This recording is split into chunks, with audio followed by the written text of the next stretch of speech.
I'm delighted to introduce you as our keynote to Professor Eileen Scanlon. She's Regius Professor of Open Education. Regius Professor is an award that she received for exceptional contributions to the fields, both in educational technology and public engagement with the sciences. She has a background in communication, teaching and research in science and in educational technology. She's Associate Director of Research and Innovation in the Institute of Educational Technology at the Open University in the UK, and visiting professor in the Moray House School of Education at Edinburgh. Previously, she was visiting academic at University of California, Berkeley, and University of London.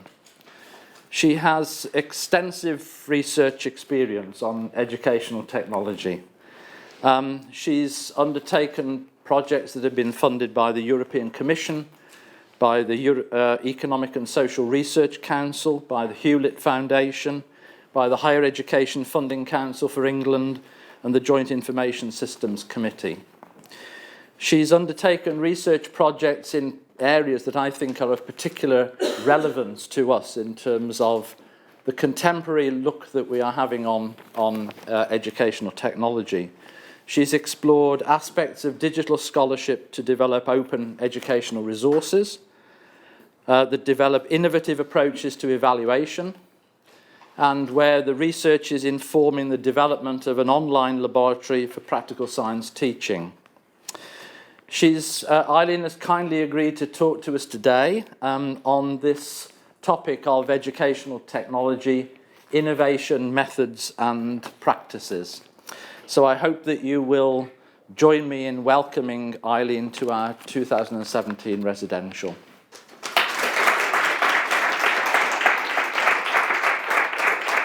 Well, thanks very much, everybody. I'm aware that you've had a long day, so I'll try and keep this light, and if I don't talk about things that you're interested in, we'll have about half an hour of question time at the end when you can ask me anything else. I don't really recognise myself from this description. What I think of myself, and this will come back in the talk, is I started out life as a physics teacher. I worked in what were then called secondary schools in Scotland. I taught maths, physics, statistics, general science, and did part-time MEd, and that's what got me involved. I thought I wanted to be an educational psychologist. I thought I wanted to work for the school's psychological service, but no, it turned out that was not what I wanted to do. I got involved with the Open University as a part-time teacher, at that point teaching introductory science, physics and a bit of earth sciences. Turns out that the broad Scottish degree that I did at the University of Glasgow equipped me to go in all sorts of directions. But within my MEd, I got very interested in psychology, so that when my part-time role with the OU turned into a full-time role, I felt that I needed to skill up. I had a very nice role as a teacher with the Open University, but I got interested in education research, particularly associated with what Open University students were experiencing. So that's the reason I ended up doing a PhD. And my PhD turned out to be in cognitive science. So you won't be surprised to hear that one of the things I'm going to talk to you about this afternoon is interdisciplinarity, and how you begin to feel comfortable in working in often teams. That's another theme of the Open University, is how we do work in teams. And one of the things I'll be trying to get your reaction to is how research in an interesting area like educational technology or technology-enhanced learning can proceed when people are working together, coming from different backgrounds. So I'll talk a bit about interdisciplinarity and teamwork, and I'll do that by referring to a couple of research studies that I've been involved with. Just relax though. If you become interested in anything I say I've got a whole list of references, and at different points I'll hold up these little booklets that have come out as products of our research, and if you want to say to me afterwards, or if you want to email me afterwards, I can make sure that you get sent copies of anything you're interested in. The thing I want to do today is really just take you through the sorts of work I've done in technology-enhanced learning research and give you a feel for what it's been like for me as a researcher trying to do this quite muddly thing, I think one of the things that my colleagues who are not technology-enhanced learning specialists think that because people are interested in how computer science can influence teaching, that therefore money falls from the sky and all you have to do is spend it properly and then you'll sort out everything that needs to be done using computers in education. If I do one thing for you this afternoon, I want to leave you with the impression that it's more difficult than that, but it's a very rewarding journey to go on. So I'll take you through a few themes, and if we get tired, we'll just stop. I want to talk a wee bit about educational technology, technology-enhanced learning, why these terms are used, where they come from. I will mention some things about methods and use, but really I wouldn't go into the kind of depth that you no doubt have been doing in relation to your methods training that I see was on the programme from earlier on. I will mention things about the methods, but what I'm trying to communicate to you is the sort of issues that come up when you're working in educational technology methods, and I'll give you some case studies around that. And then if we make it to the innovations section of the talk, I'll share with you some work that we've done on a big report that we did for the ESRC around what makes technology-enhanced learning innovations successful and long-lasting. I'll give you a bit of a flavour of that. And then we'll have some reflections that might come up between us. And I might tell you a little bit more about specifics at the Open University, but I might probably save that for question time. As I say, most of the work that I have done and the work that I'm going to tell you about has been done in teams, so I have to, before I start, acknowledge that I had a several-year collaboration with Gráinne Conole, that's a name that you'll find in the TEL literature, and the work on interdisciplinarity is shared with her. Work with Professor Mike Sharples, who's one of my colleagues at the OU and was a colleague of Brett's at the University of Nottingham before, worked on one of the research projects I'll tell you about. Mark Fenton O'Creevy, I worked with on the Beyond Prototypes work, which is going into a bit of detail about what's complex about doing educational innovations. And I will, if I have time, talk to you a little bit about two other European projects, Mazeltov and Exdelia, and you'll see, once we get to the photographs, that the names associated with this, there are too many of them to mention. Just at this point, though, I might say Gráinne Conole has a PhD in chemistry and taught chemistry for years before she went into technology-enhanced learning. Mike Sharples' PhD was in artificial intelligence, but the work that he did there was about writing tutors. He's now much more known for work in mobile learning. Some people call him the father of mobile learning studies. Mark Fenton O'Creevy is a business person who's very interested in what happens in trading and investment. And how do we all come to be working in this same area of technology-enhanced learning research? One of the things that I think we have to guard about when we're doing any work in this area is the feeling that it's all new and that nobody's looked at it before. If you look at those two figures, what comes to mind?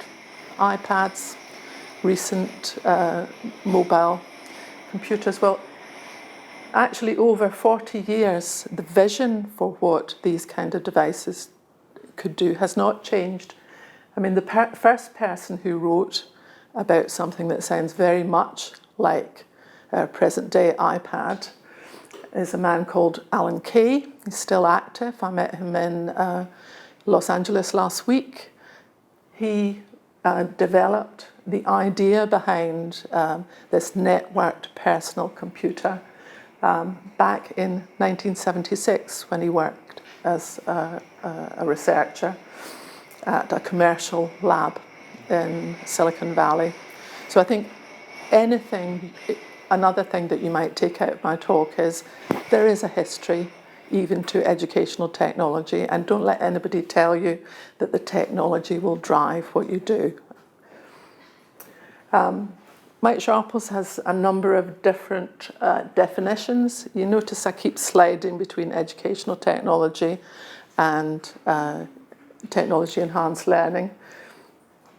It doesn't really matter which term you use if it encapsulates the thing that you're interested in. We struggled a bit with pedagogy at the Open University. That sounds silly because everybody knows what pedagogy is.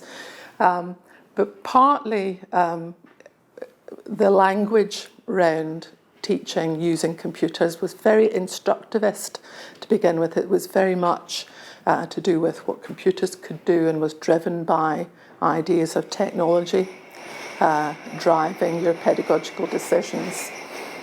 And, you know, when I started out being an educational technologist in the late 70s, the 1970s, the lectures that I had when I did teacher training about educational technology were about using, I think we even had overhead projectors. I think they were about making up slides and generating things that were slightly more attractive. So it was, I think one of the real moves into seeing educational technology as a science comes back to the Open University. We set up an Institute of Educational Technology, which is where I currently work, in the early 70s. And the notion was applying educational science to real problems. So the first professor in my institute was a professor of applied educational sciences. I think it's useful to remember that. Technology-enhanced learning became more of a term in the last 10 or so years. It was a term that got taken up within the European Union and the funded projects. They use that term. They don't use that term in America. In America, you'll be pleased to know it sounds much more glamorous. It's cyber learning. What we're doing is cyber learning. And you know, that I'm slightly uncomfortable with that because it has a bit more of the technology determinist feel to it, which makes me slightly uncomfortable, though I have been accused of being a technology determinist at times in the past. So I will just slide between educational technology and technology-enhanced learning. I hope you'll forgive me. And that brings me to my first point then. I made great play of telling you who everybody was and what they did their PhD in, and where they come to. The thing that you will realise, and maybe already do, is that educational technology projects are often multidisciplinary. To do something meaningful, you tend to have somebody who's particularly strong on the technology side, who can program. You will have to have somebody who's strong on an education side, maybe sociology. I'll tell you a bit more about the sort of teams that I've worked in the past, but there's also a push towards educational technology being seen as interdisciplinary, that's a good thing. That same European Commission that sort of promoted the term technology-enhanced learning, which I think was first used in a network of excellence called Kaleidoscope, not that it matters. a lot of the rhetoric around that programme was about interdisciplinary working, because people were concerned that each of the individual disciplines who could make contributions to real change in education, where you were also considering technology as a potential tool, that people were working too much in their own silos or mindsets. And why do people mind that? Well, you know, it's a strong thing to have a disciplinary preference. I often still refer to myself as a scientist and as a physicist, though it turns out that the professional body I'm part of is the Academy of Social Sciences. So there you go. So it's not that it's a bad thing to be a disciplinary expert, but there have been some commentaries to say that actually you might develop tunnel vision and not realise the applicability of some of the things you're doing in other settings. And there's quite a lot of commentary as well about naughty real world problems only being attractable by working in interdisciplinary groups. I told you I got a PhD in cognitive science. I found this quote from the mid-80s, which describes cognitive science in quite an interesting way, because it talks about the people who work together as cognitive scientists, where their, you might say, birth disciplines or where they started out. The hope that someday the boundaries between these disciplines may become attenuated or disappear together, yielding a single unified cognitive science. People were going to be very hard line on you and say, define what counts as interdisciplinary working. The hope is that in interdisciplinary working, new disciplines emerge, new ways of working. So there's a whole set of descriptions of interdisciplinarity and multidisciplinarity, or parallel playing. Once you get into that kind of discussion, it's negative. People are only pretending to be interdisciplinary because lots of research councils want to give you money for being interdisciplinary. I'm not going to be cynical. I'm just saying that it's an open debate. But I am, again, being cavalier about my use of words. Educational technology, technology-enhanced learning, they're the same to me. Interdisciplinary, multidisciplinary, I'm willing to have a think about any situation that we're describing to see which it refers to. But again, technology-enhanced learning. We did some work, Grania and I, and some seminars and some discussions on social forums about what is meant by these terms. And also at the start of a programme in the late, around about 2007, there was a Joint Research Council programme that called for bids associated with technology-enhanced learning.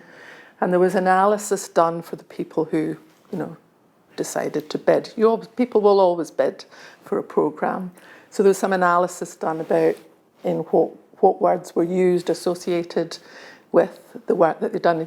You don't need to look at all of those, but it means it's quite a rich area. I don't know if there are things missing from that. I don't know if you think that's too silly a list.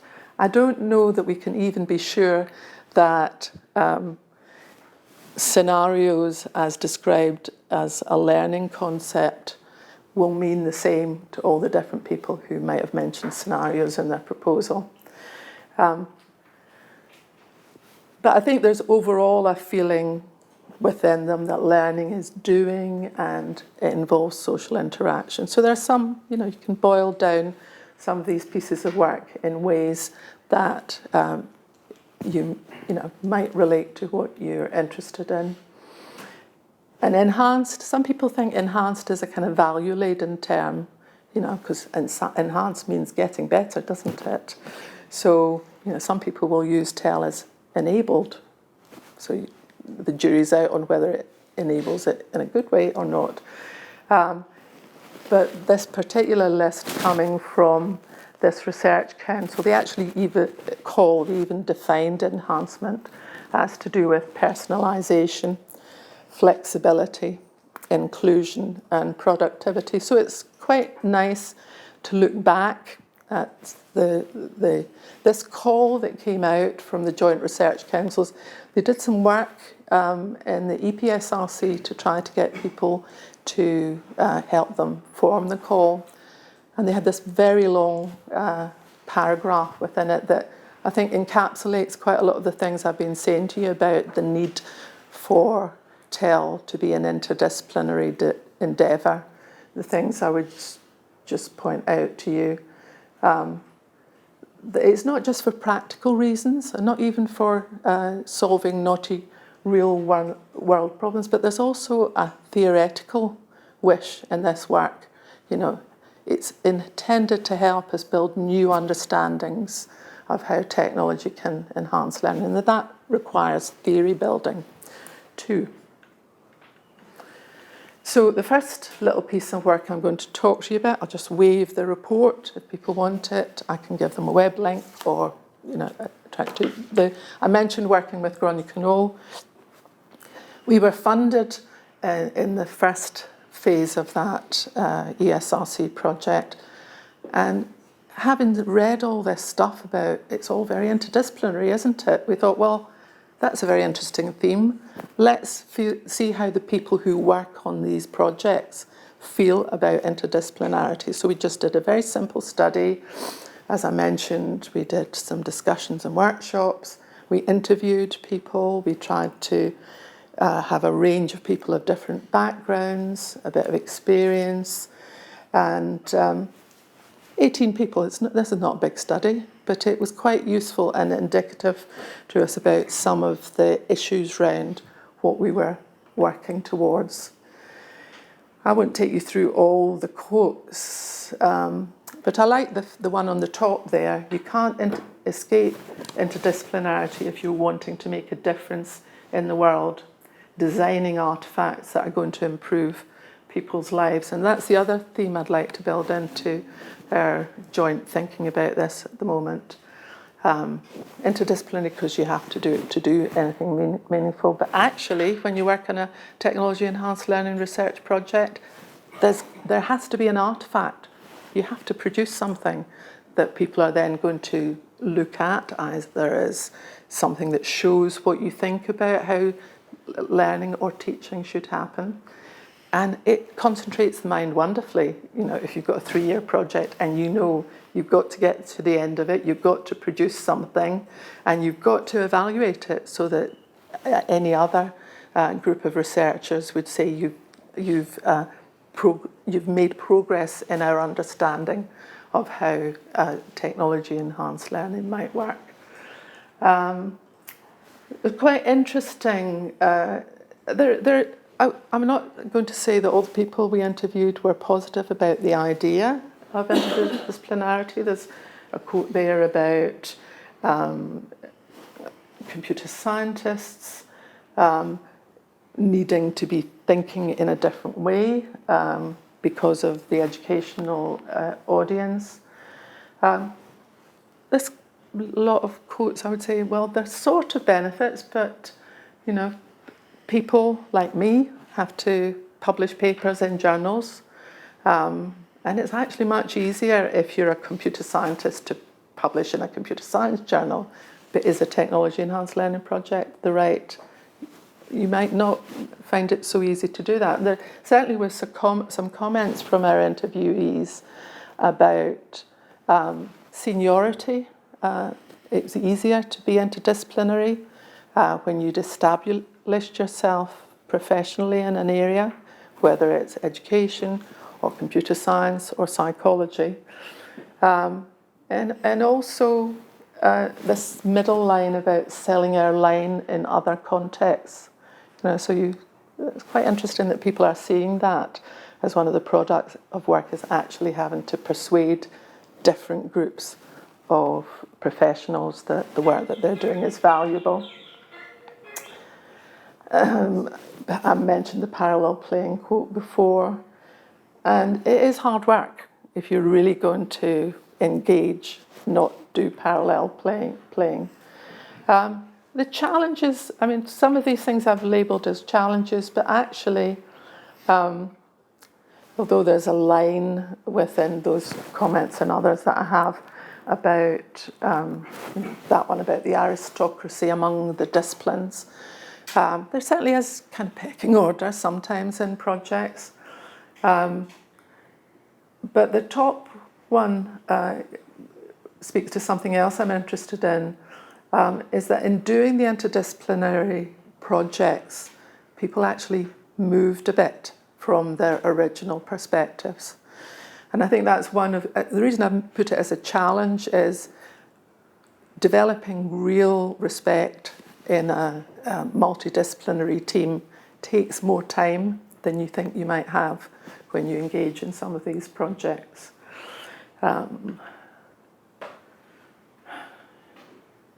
This set of quotes is about language. I pointed to scenario on one of the earlier slides.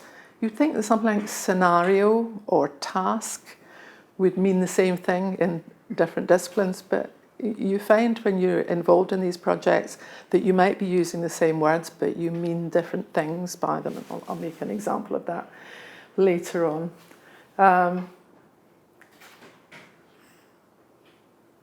To really demonstrate interdisciplinarity, as I said, there's this notion of something new comes out of it. And I like the quote at the top mentioning the metaphor of tapestry. But I think the one that I'm particularly keen on is this notion of production of artefacts as something that makes you rethink your methods and approach. Okay, so that's interdisciplinarity, my view of it, and the view of some people who worked on these projects. I'm going to just illustrate a couple of the research projects I've done in the light of interdisciplinarity and how you might make things work. So the first one I've got is the Personal Inquiry Project. It was one of, I mentioned the Joint Research Council's call in 2008. So we came together. See what I mean? When you're working in a team, I could point to people and say, well, this person is particularly experienced in developing mixed reality. I could point to somebody else who is particularly interested in informal learning contexts. We were given 3 years' worth of money, thank you very much, to do work on inquiry-based learning, and we took a real run at it. We said that we were going to use, we said that the time had come to use mobile approaches to looking at science learning in different contexts. So we did work in schools, but we developed what we then called an activity guide to support science learning in classrooms. But we took seriously the notion that work outside of school was as likely to be influencing what students did. And in particular, we were interested in fieldwork contexts, and we were interested in how technology could help people develop their science learning over a period of time. All sorts of things happened on that project. My favourite story is that the original school we were working with, who was mentioned in the grant proposal, whose deputy head had lined everything up. We were due to start the project on the 1st of September, and we got a letter from the guy in August saying he'd taken early retirement. And we had to, at that point, find another group of people who were willing to work with us. We were very fortunate. We found both in Nottingham and where I'm based in Milton Keynes, teachers who were willing to give it a go. One of the interview questions to us when we were bidding for the funding was, well, teachers are going to find this too much work. Computers, mobile, out in the classroom, managing field trips, putting things together. And fortunately, one of the panel that were deciding about it said, they'll bite your hands off because this is really practical. We're not going to try and do little setups and bring kids into a lab and see what happens to them in the schools doing the real curriculum. But we got a real fright when we went to our first school with half-developed technology to do a little pilot with a few students. We got given the entire GCSE geography set, which were 1 year, 80 people. So within a few weeks, we had to get real about it. It wasn't going to be technology that fell over. It had to be technology that students could use for their 8-week out of school field trip, developing project work around urban heat islands. So that gives you a bit of the context. How did we try and bring this team together? One of the things I think was really important was, I keep talking about artefacts as if it's the technology that gets developed. It can be more than that. We found that one of the first things we had to do was, we'd written a grant proposal about inquiry learning, so of course we knew all about it. But then we thought, well, so what is going to be at the heart of the computer software we developed to support inquiry learning? So we had to do a big literature review. And we ended up, I think this is the first version of it. It doesn't look particularly fantastic. All these things, the stages that you go through in doing inquiry learning are there. These are not ours. These come from the literature. The thing we found really interesting was, having got this inquiry cycle that we could justify from literature on previous projects on inquiry learning, we started to think about what would happen in use.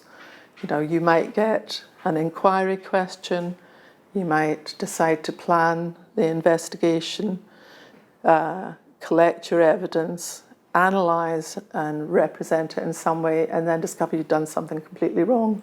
So the thing that was really important is not so much the octagon, is an octagon on the outside, as these dotted lines. That made the computer scientists involved in the project very interested, because they said, oh, you mean that you might have to, once you're at the analysis stage, actually have to go back to different stages. So a relatively simple representation became very important for the working of the project. Now, it was a successful project. There's a very nice concluding there's lots of little articles, but there's one nice one in the Journal of Learning Sciences that summarises everything about the project. But in thinking about how we work together, I mentioned the issue around scenario or task. The stages and phases of that diagram, is that really what we needed the software to do? And we ended up developing a project glossary so that we all were sure of what the words we were using meant. That representation is not great. We did some participatory design. That means we, as well as these brave teachers who gave us their whole GCSE coursework on 2 successive years of the project, we engaged them and the children who were using and who had used it in design discussions about how we should represent. They weren't actually that keen on the octagon. They also weren't that keen on the idea of urban heat islands. We got a good result, and we got the children got good results too. But when we did our post-intervention interviews, we asked them, because our idea of personal inquiries, it should be something personally relevant. And we thought urban heat islands in Milton Keynes, well, this is great, sustainability, ticked all the boxes on that. But they actually said, well, ideally we'd like our geography field trip to be somewhere a bit more exotic than Milton Keynes. And car parks, you know. So I mean, the personal side of personal inquiry is another story, but we did get a lot of buy-in from teachers and pupils. We had some issues around ethics, and an interesting ethics one was our ethics committee said that we should allow people to drop out of the trial. And when we went back to the teachers and said, well, we have to, you know, we get all the permissions beforehand and we get the parents to approve any filming we do and all that stuff, but the condition they want to impose is that you have to let any child who doesn't want to not have the photographs, anybody could not have the photographs, but drop out of the study. And our teachers weren't going to have that. They said this is real, this is their GCSE, they're not going to be able to drop out because they decide they don't want to do it. That's not how we run the school. So we got an accommodation, you know, appropriately, but it wasn't really something I'd ever come across before, that kind of negotiation. So this is what the prettied up version of it looked like, and it gives you a sense of the software. In the end we called Enquire. There are phases and stages. The computer Brett was reminding me that we implemented on was at that point, before smartphones were that available. The teachers wanted something that was light, ultra-mobile, could have sensor data in it, but they wanted a keyboard. So this appeared quite nice on the keyboard. This particular instantiation was about an inquiry on health eating. I can tell you more about that if you're interested later on. So I've described, I think, a term that you'll be familiar with if you're an activity theory type of person. I kind of believe in these mediating artifacts, even if you don't go the whole way along the theory. You've got something that can be shared in teamwork, and you can get some real growth within a team of understanding how a project can work. And I think that's enough at the moment, just judging my time. That's the project I'll tell you most about. I'm just going to say that this is not an unusual project, research project. A couple of other ones that we did recently, there's an EU project, Mazeltov, that was about designing assistance for recent immigration to Europe. So people coming from Latin American countries into Spain, from Turkey into Austria, and various different languages into London. Even more interdisciplinary, because in that case we had, as part of the research team, migrant resource centres in Madrid, in Vienna and in London. So a lot of different technology we produced, and we had people from Czechoslovakia doing a translation tool, so you take a picture and then you can it can translate into language. You could have information resources coming from the migrant. But two aspects of it I think are quite interesting.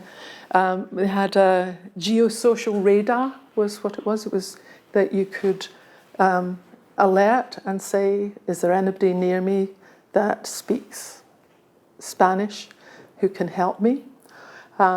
Very interesting app. I recommend looking at it if you're interested in mobile learning and issues around support. As I say, multi-disciplinary. And again, we ended up with one of these mediating artifacts, which was our notion of what a student journey might be to help design the different parts of the technology, which all come together as a mobile app, which you can find on the website if you're interested. But we had this notion of, say they're a more able partner, that would be somebody you might contact. And this notion of both outcomes, that you wanted to be able to do some translation associated with a doctor's visit.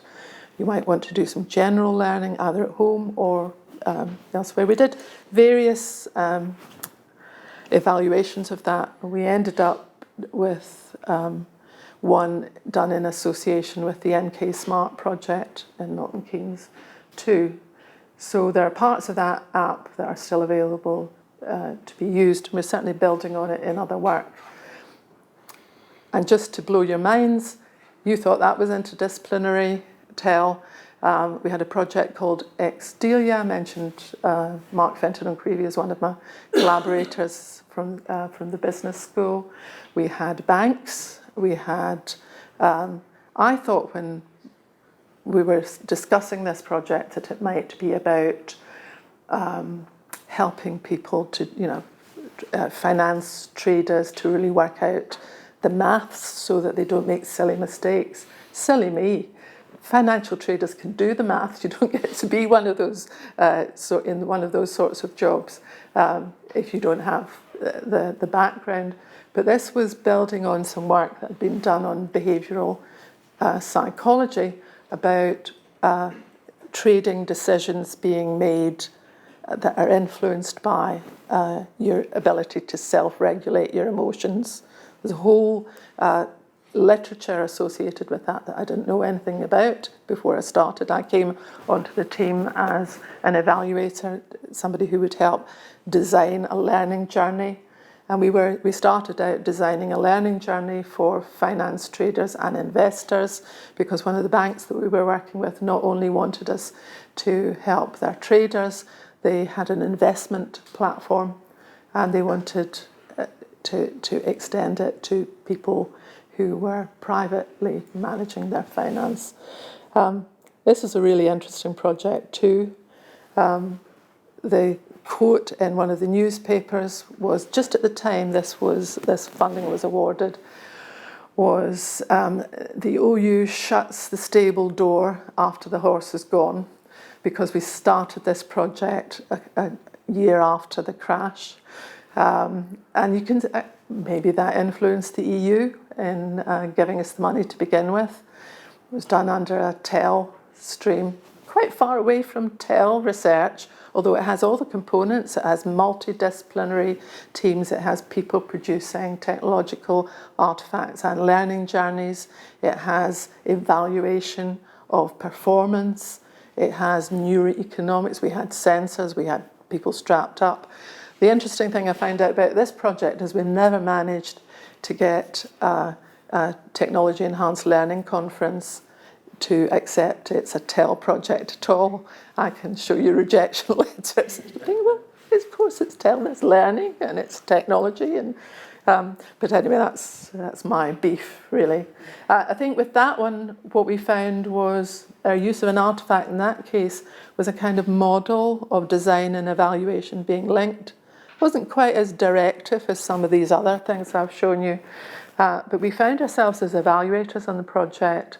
We had very good ideas how to do formative evaluation, and then we did a good evaluation of the final version of the learning journey, which things were demonstrated in. But we found that the role in the project was quite interesting. Often people worry about being evaluators on a research project because they think, oh, you'll just be left at the end to do the evaluation. But we found that in trying to use some of these models that connect design and evaluation, we actually started to have slightly more of a directive role in the project. I mean, that was an interesting one because in doing these projects, you get a lot of commentary once a year. You will have sent in all your reports of all the detail of the work you do. Some evaluators from the commission will interrogate you, and they'll either say, well, it's all fine, or they'll say, well, I suppose it's all right, but you'll have to redo that piece of work. Our experience with this project was after the first year, they said, you should never have taken on as much as this. You shouldn't do finance traders and investors. Let's stop the investors' work. We said, well, we don't really want to, but you're the people with the money, so we did that. one of the reasons they did that is they said, well, you spent all this time developing your skills as an interdisciplinary team. And we said, yes, because we don't think we can do it without that. So there's this is the other side of the coin on working on big projects like this, where you're having to develop understanding. It doesn't work if you don't do the understanding, but although research councils and other people will give you money, they don't really want you to spend the time on that. They want you to be showing the artefacts a bit quicker. So as far as I'm concerned, there are some questions that come out of these aspects of interdisciplinarity. It's not an easy route for a new researcher to take. You might say, well, how would a PhD student fit into teams like that? But you've got a fixed amount of time, whether part-time or not. But I mean, on all these teams I'm talking about, research students have managed to carve out a piece of the work that allowed them to, join in one of these teams, learn some things about managing themselves and others in research, and come out at the other side with a PhD. But it's the stage after that, if you're a lecturer or a research fellow looking for your next job. My experience is that quite often the people that work with us in my institute, they might stay a bit interdisciplinary, but they kind of jump in a particular direction. So quite a few of the people that I've supervised for PhDs have ended up moving into human-computer interaction. So the methods are quite similar, but the community is slightly more computer sciencey. And I could tell you stories about different directions. And it may be that that's a good thing. Maybe, to develop as a researcher, you get your disciplinary credentials in some form or other. We might talk about that afterwards. I've done that one. And in the last 10 minutes, I'm just going to mention some things about innovation. So what I've given you a feeling of working on projects, technology enhanced learning, research. And I haven't said any of these projects were bad. In fact, they're all pretty good, published, produce things that are useful to people. And in each case, there's been some continuation of the work. The Enquire project that I described to you, we actually have used the ideas from that. Mike Sharples, who I worked with, who was at Nottingham, came to us at the OU. We got some money, Don referred to earlier, about incorporating that inquiry learning support within our Open Science Lab, which allows students to do real science from home. You'll know the Open University story. We used to send home kits through the post, lasers, all that kind of stuff. And we, thanks to the Wolfson Foundation, put a lot of our experiments that had been developed onto an open access lab, which we use for our own students, but other people can use. So inquiry learning, now incorporated within the Open Science Lab.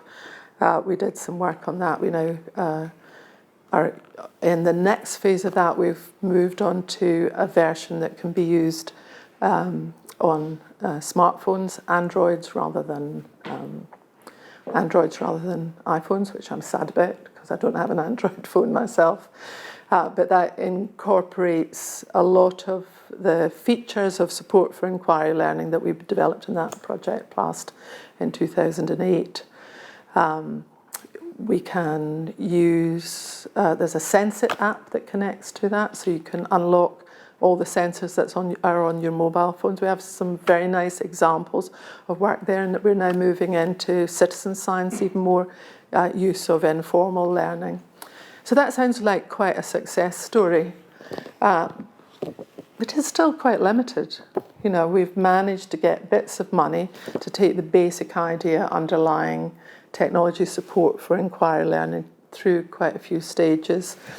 And towards the end of the EPSRC Joint Research Council programme I was telling you about, that we originally got our money from, the project director, who was Richard Noss, said, well, really, but we've had the money and we've had 12 projects. What would need to happen to make some of these developments, because it's not just our project, it's very interesting work done in a number of areas.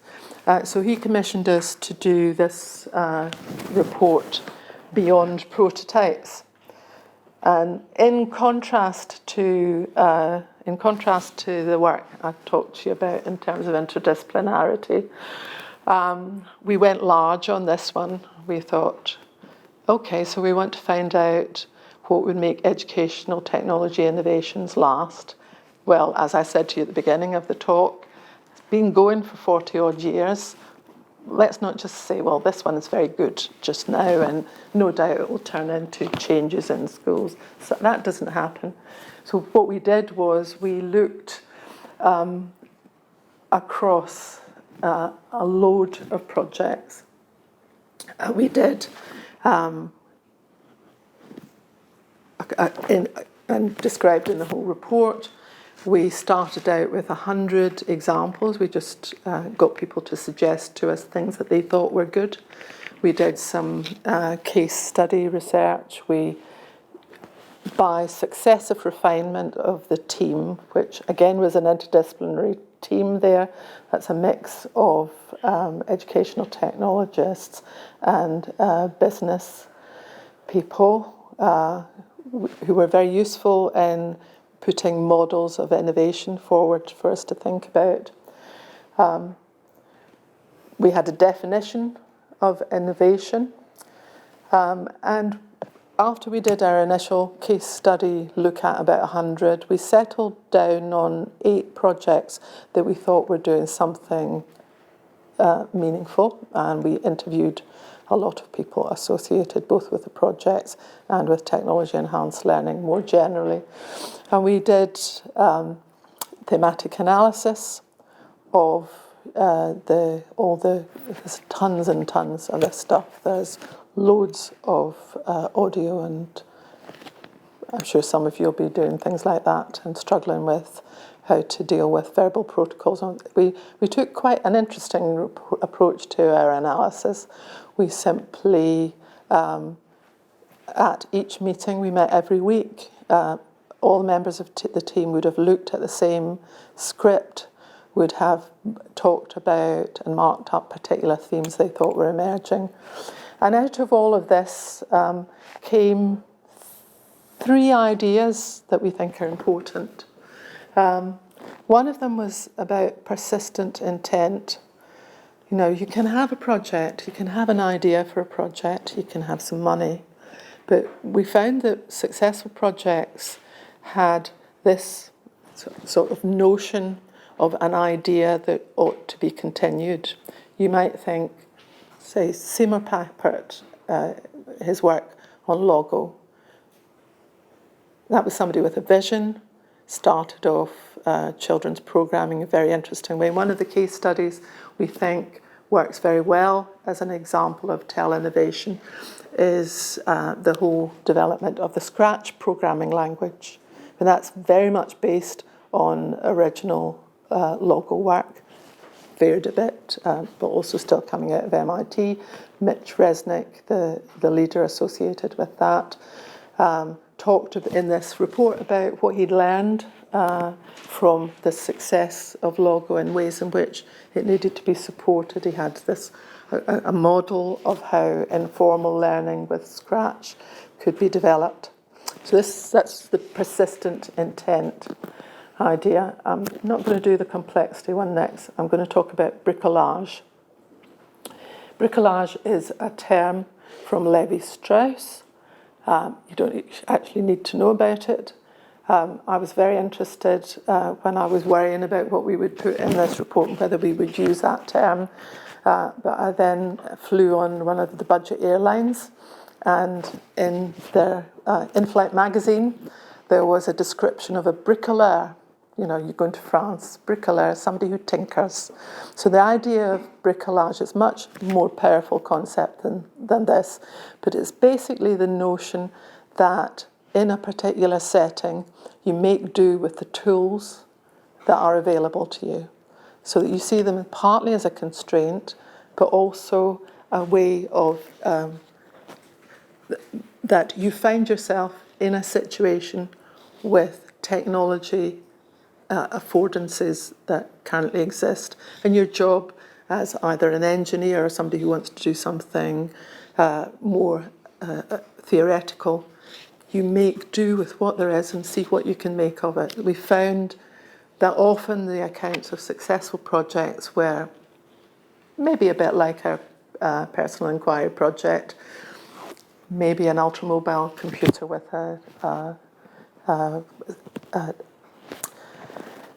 a keyboard wasn't the ideal technology. Maybe we would have liked smartphones to be available, but they weren't at the time that we did it. So we looked at what we had and we designed for the situation we were in.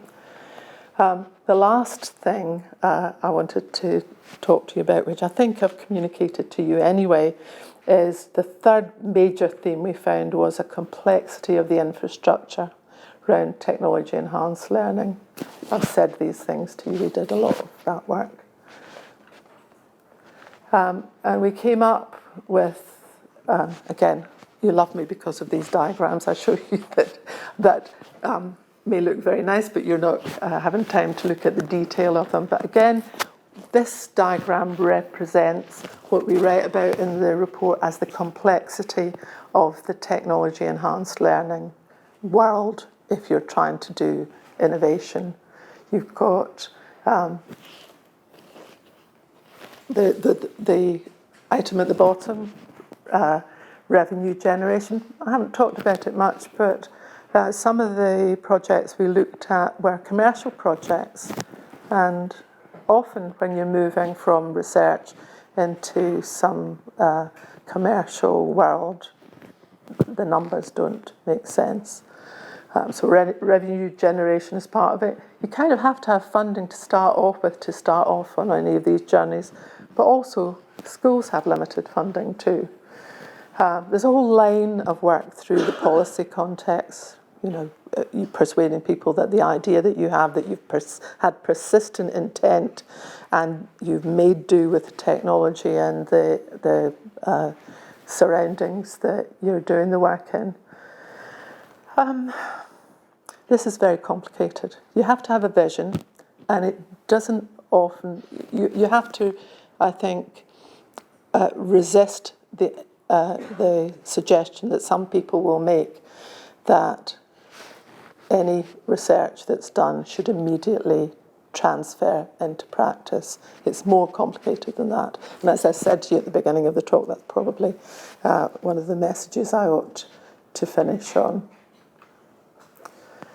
So my sort of final reflections are that technology-enhanced learning or educational technology, or actually working in any area of educational innovation, is exciting but complex. Personally, I find working in teams is a really good way to learn. I mean, a lot of people have the concept of learners as researchers. You'll find often that rhetoric used about undergraduate teaching. My own view is the reverse of that. Researchers should be learners. I don't think you should engage in projects unless you think you're going to learn something from them. And a lot of that depends on the way you approach new work. I like work where there's an artifact that somebody else can inspect. It has in it, often the artifact has underlying aspects of either your theory of learning or what you think is important about learning. And people will also often talk down work that simply is design work with a limited evaluation at the end. But if you've designed something and you have a limited evaluation at the end, somebody else can build on that thing that you've done. It makes it very concrete what the progress of work could be. And I think I've talked about mixed method approaches in connection with practice. So I think I'll pause there and wait for questions and hope that there are things within the talk that you're interested in asking more about. Okay, thank you, Eileen.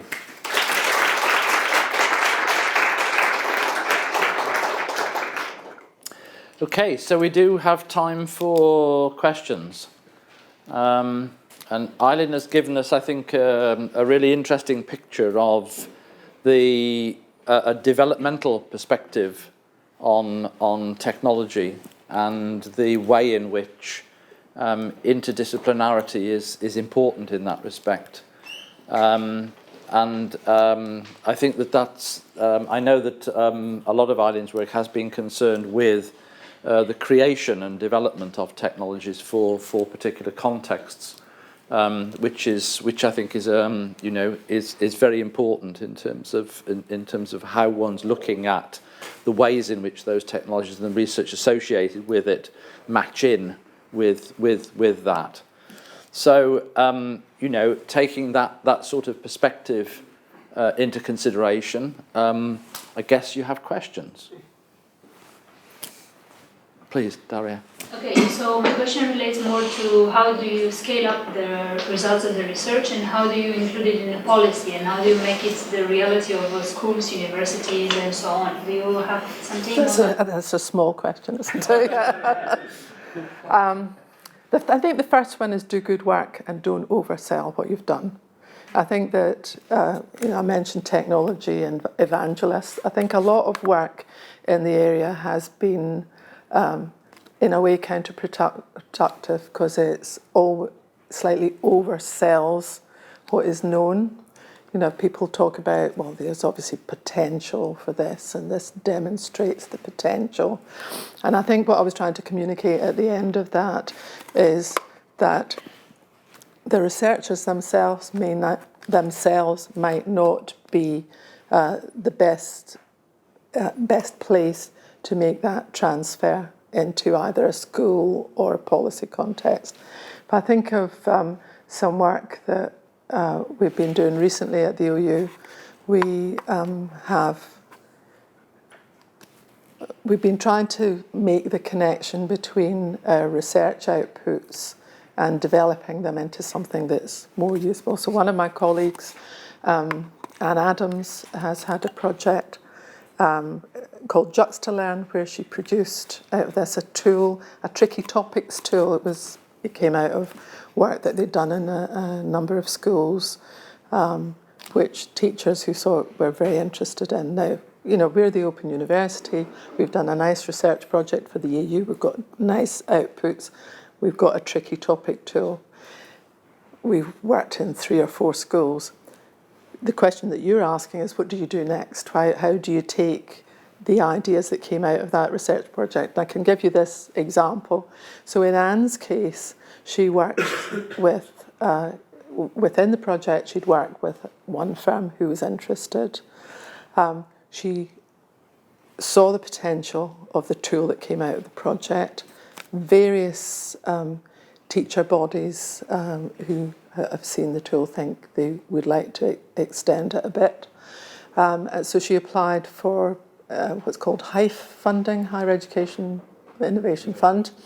And that's money that when a company and the researcher themselves can work together to develop either a prototype that then the company takes or some shared. So she's in the middle of doing that. And I think it's difficult for us as researchers with these kind of artefacts. You do want to change the world, but you have to say, well, is that the bit that I can do? I'll give you another example of that. We have some work associated with another project where a local firm approached us and said, well, you know about professional development. We would like you to work with us to develop our suite of professional development skills. So my answer on the how do you get it into schools or universities is, as an individual researcher, maybe these small steps where you learn more about what the constraints are That's one good way of doing it. Another good way of doing it is just to say, well, actually, I'm not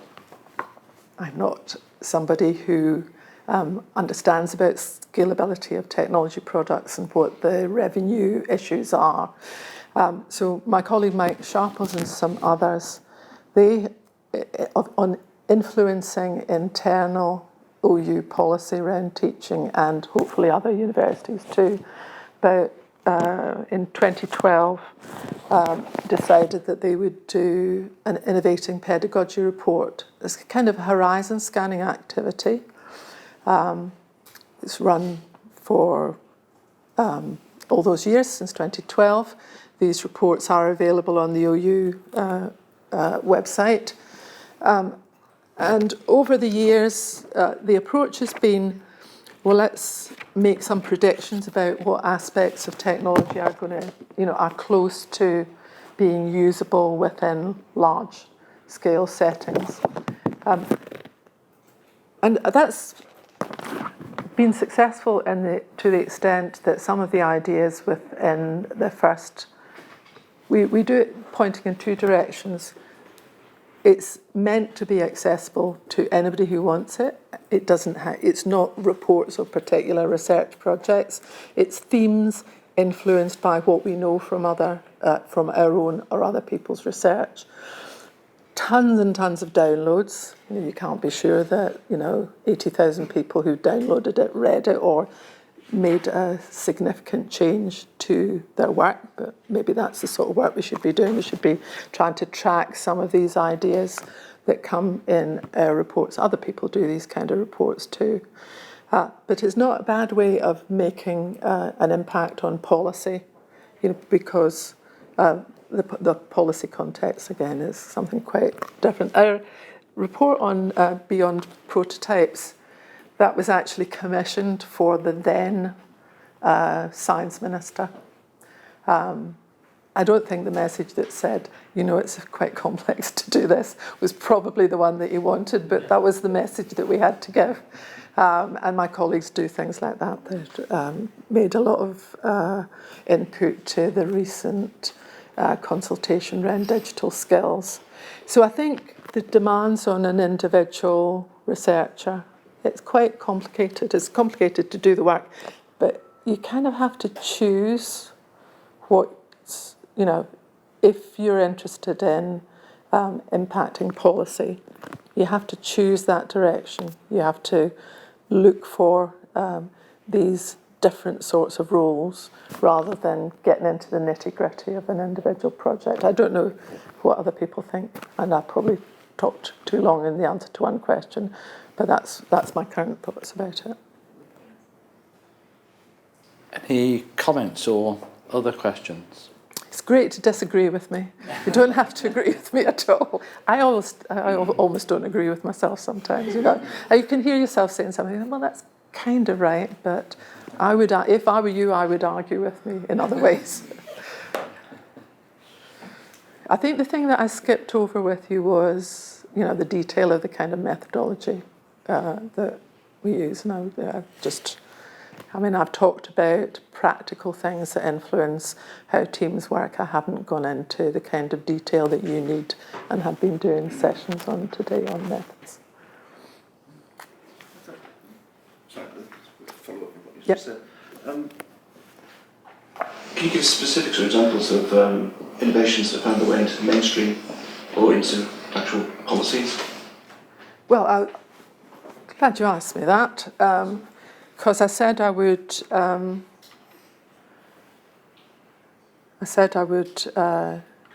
talk to you about what we're doing at the Open University. The context doesn't matter, but I'll just use a couple of slides to make the point.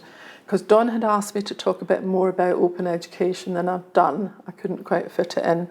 But I was thinking about a particular thing that has transformed some of the Open University teaching.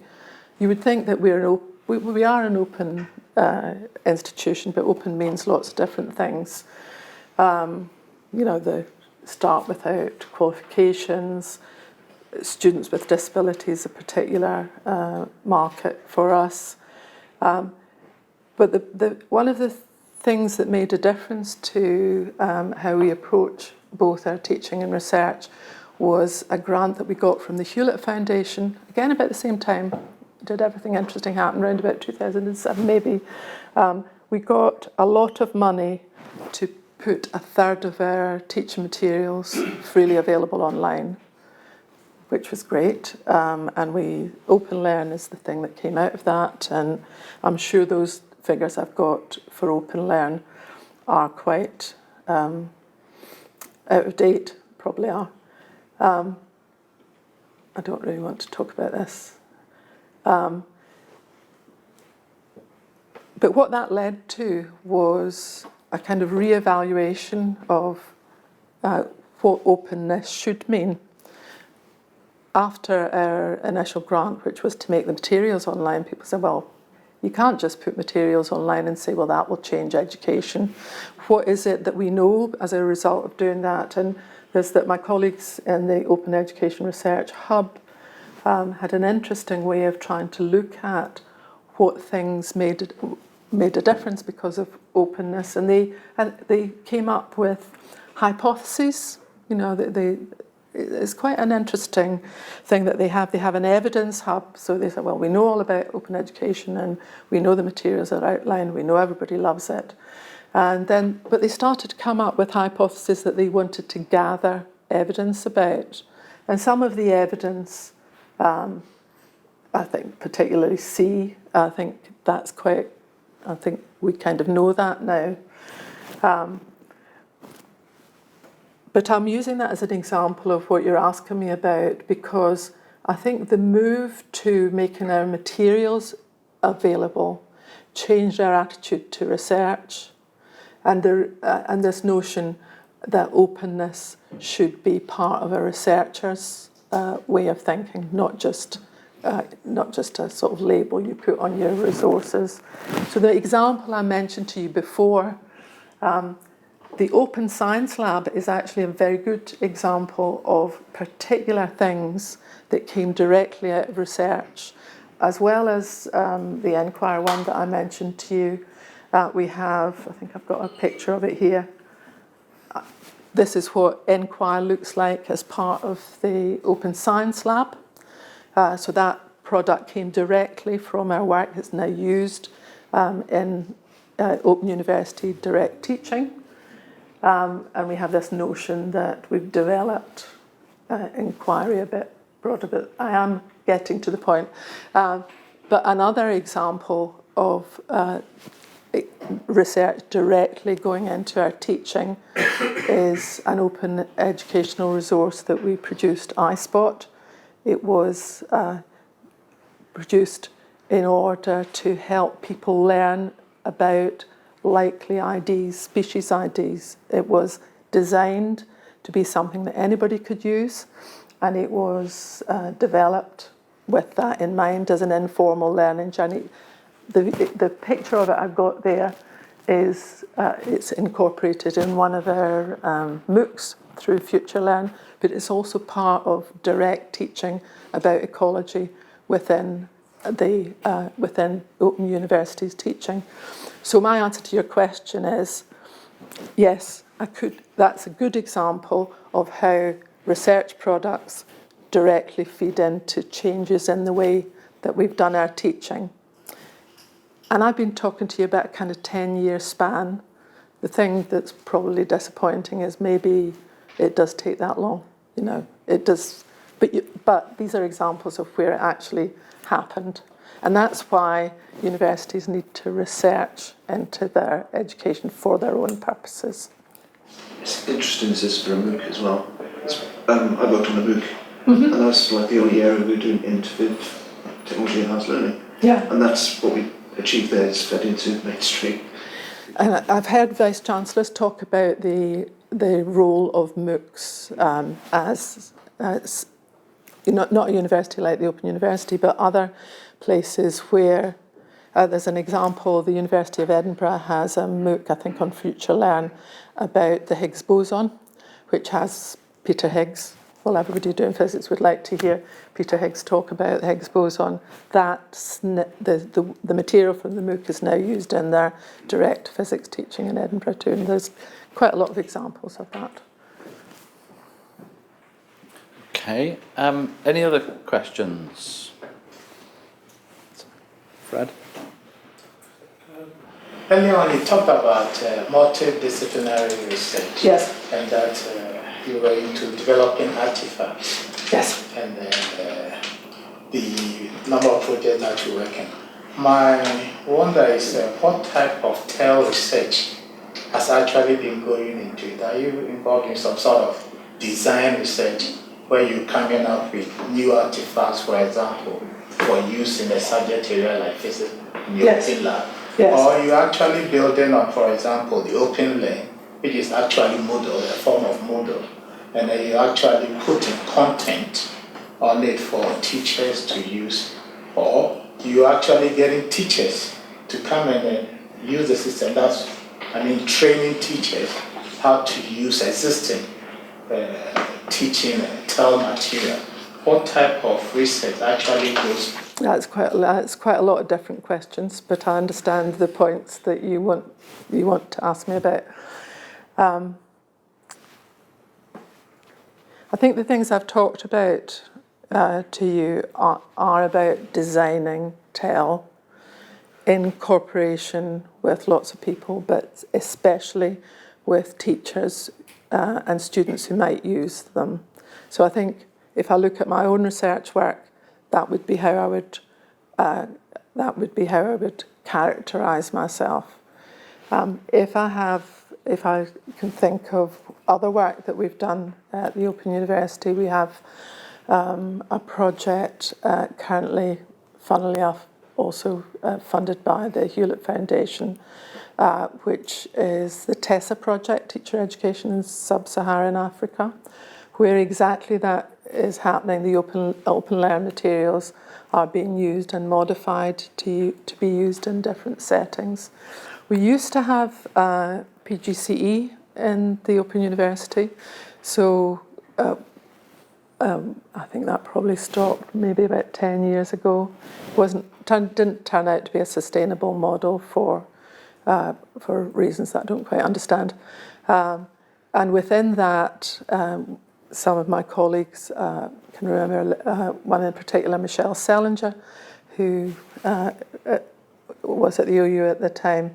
She got very interested in network learning for teachers, and in that way about supporting teacher training to help people both at their initial training and afterwards in the use of technology. I do not know at the moment of any Open University work associated with teacher training in that regard, but there is quite a lot of work with our own associate lecturers, who are the part-time members of staff who have to be the front line between our students and the materials that are produced. So we have a number of centres for scholarship. And one of the ways in which they operate is they try and provide some resources for ALs to do their own research about aspects of the Open University teaching that they're involved in. So I know that's a bit of there's different answers to different parts of your question, but that's what I know about. And I can always find out more if you've got a specific thing you want me to pass on to another colleague. Okay, thank you. Yes, Margaret. How do you see the future of TEL from today onwards? Oh, it's just the easy ones I'm getting, isn't it? Well, one of my colleagues has a talk that he does, which is called 40 Years in the Wilderness. And that is really about, I'm old enough to call TEL, really, if I don't think about it too hard, computer-assisted learning. That's what I did. I helped set up the Computers and Learning Research Group at the OU in the mid-70s. Some of the ways in which the prominence has come as we were talking about before MOOCs, that talk was in response to the fantastic amount of interest there is now in TEL because of this, your question about scalability. When you've got 195,000 learners who've done Stanford MOOC, a single instantiation of a Stanford MOOC about some type of programming, it does feel a bit like the moment has come for technology-enhanced learning. This is the point at which we're going to have to step up. And so, it'll be great. And once you've got the equipment in the schools that's as good as the stuff we've got in the labs, it'll be fine. I think in a way that moment has come. Certainly in open education and in higher education, there is the MOOC model. There are all universities. I don't know of any university that isn't taken seriously its online presence and therefore is interested in any research there is around about what works best in online education. So I think there are certainly settings in which at the moment there's real potential for the kind of change that you're looking for. And I think in a way I was answering your question in terms of all sorts of technology, whereas the scalability question, we've seen what happens around scalability. And that I can wave another report at you as well. Because we run the FutureLearn platform, we've got a FutureLearn academic network. So the other side to your question, yes, everybody's interested in it. Everybody's doing work in MOOCs. Everybody's doing research in MOOCs. Who can keep up with it all? So what we've done at the OU is we've done a first couple of reports where we just have brought together work at the OU for our, it's available externally, but it's basically for our internal purposes, and then work, if I picked up the right one, yes, what work in the other partners. FutureLearn, I think, currently has 117 academic partners. And I think the same, so I don't think TEL is going away.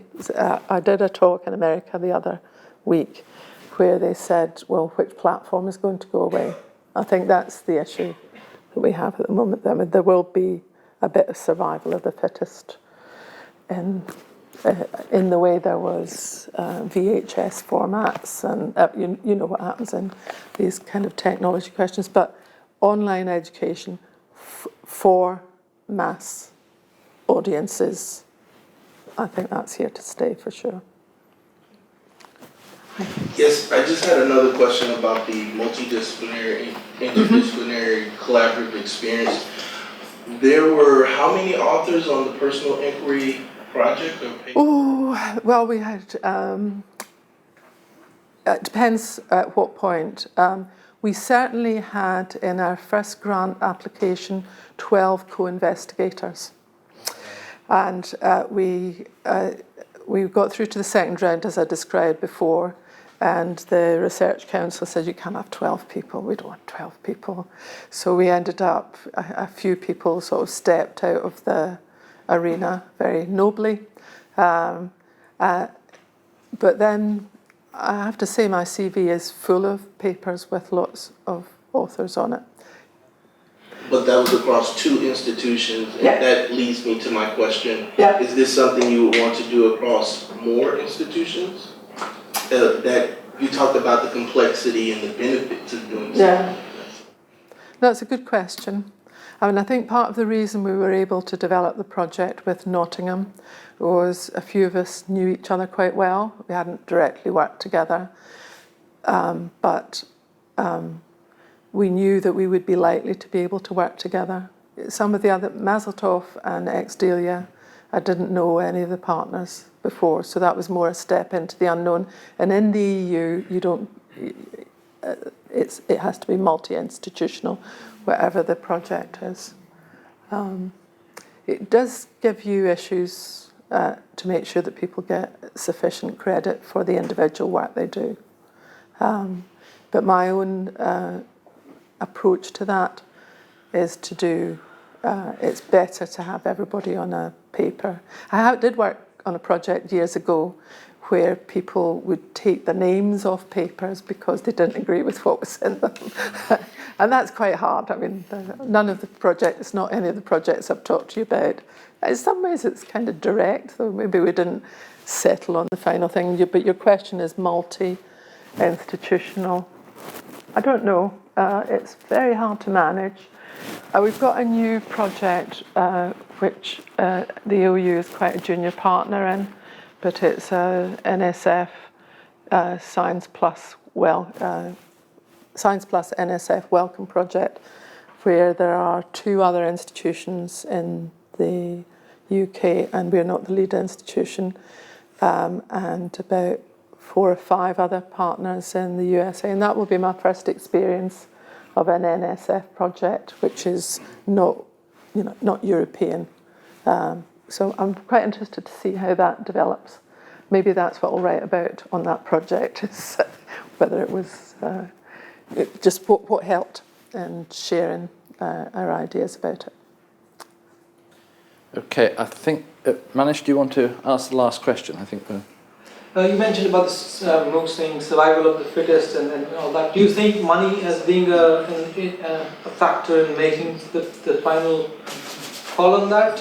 Or do you think the greater goal of open education for the world, free, Well, the thing I didn't really talk about was what the impulse behind different things. I mean, I think seems to me there's a genuine wish to do good through MOOCs. I've very few universities people that I talk to, they're doing it because they want to teach in a more open fashion and see where it gets them to. I mean, the Open University is quite unusual in that Future Learn is an open university with university partners and we've got British Council, all sorts of other bodies as well. I think hospitals, all sorts, quite wide. Some of the American ones are differently done. There's at least one of the American ones is again a single institute or 2 institutions joining together, part of the original open movement. But there's venture capitalists involved, and once something is going well, who knows whether other platforms would be set up.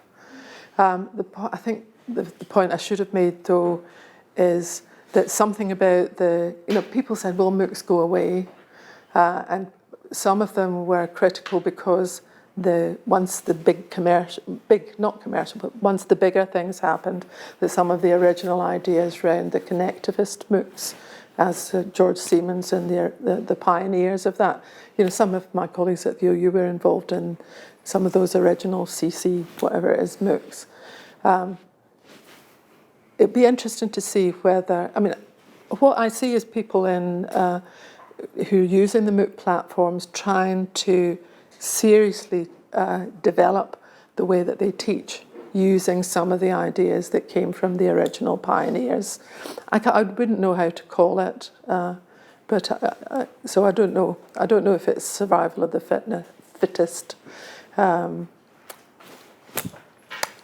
think that's above my pay grade, actually. Sorry. Okay, thank you, Eileen. Maybe one final comment. I think what is really interesting, Eileen has been able to bring us a depth of experience that comes from the field of TEL over some time. I know that Eileen is going to be around, so if you do want to ask her more after this session, then please do. She will be in the reception and here later. One thing that I think that is a big question for us all maybe is, are we ready for interdisciplinarity? Mm-hmm. Do we have interdisciplinarity ourselves, or is it something that we value in others? I don't know. There's an open question that you might want to take away or not. But just to say that the reception now will be over near room 9. So can I ask you to thank Eileen for coming?